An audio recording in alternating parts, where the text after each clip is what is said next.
next week. Andrew, a very good morning to you. Morning, Mike. So, here we are. Apparently Ed Miliband doesn't really believe in his own policies. Who would have thought? He thinks, actually, he might have to go re-exploring for some oil and gas.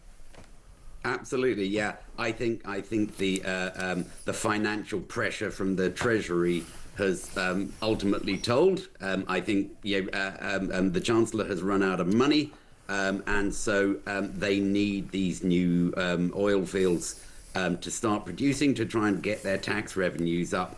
I think it's not going to be enough. I think they're going to need a lot more money. But, you know, it's a start. It's a glimmer of hope that, if you like, the rational side of the Labour Party is able to sort of win out over the net zero lunatics. So, yeah, that's good news, I guess.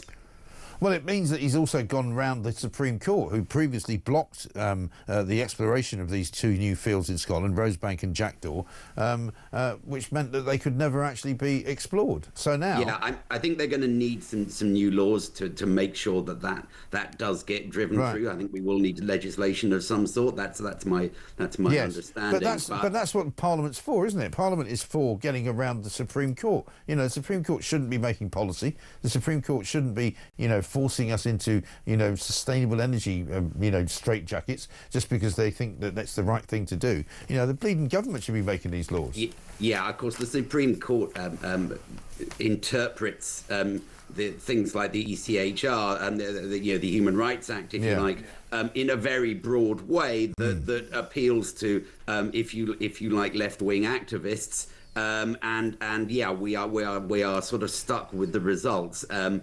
I think the ECHR and the Human Rights Act are ultimately going to have to go because they're making the country ungovernable, particularly in the area of energy. But in the meantime, we can override these things by putting specific laws through Parliament. But that it's a long and laborious process, and ultimately, I think the ECHR is going to, we are going to have to get out of it. Yeah, no question at all. And what about this ridiculousness of the warm homes discount? We've been covering it today simply because Keir Starmer announced it yesterday. He went up and made this rather ridiculously elaborate video visiting a single mother of three who apparently qualifies for the warm homes discount.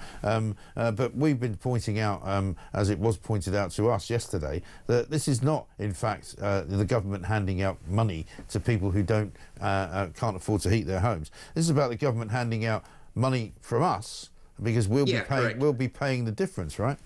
Yeah. So this is essentially just robbing Peter to pay Paul. Right. The warm home discount just takes money from, if you like, wealthier people, wealthier bill payers, and pays it over to poorer ones. And there's actually several elements of your average person's energy bill that operate in that way. So there's a separate scheme that takes money from wealthy bill payers and pays it to people who are on prepayment meters. So people who have got into trouble paying their bills in the past.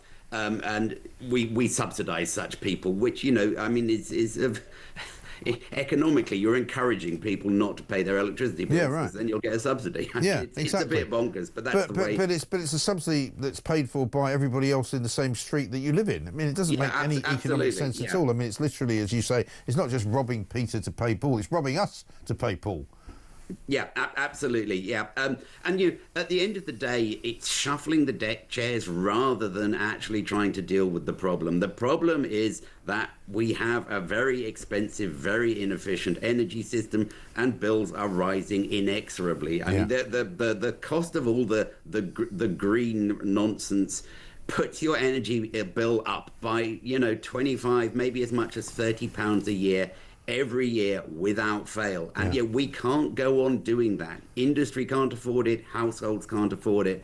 That needs to get reversed. But, obviously we've got Mad Ed in power, and until, Keir Starmer deals with that and puts somebody more rational in charge, bills are going to keep going up. And there's a crisis coming. Yeah, there's a crisis. I think it's already here. Great to talk to you, Andrew Montford, Director of Net Zero Watch. Thank you very much indeed.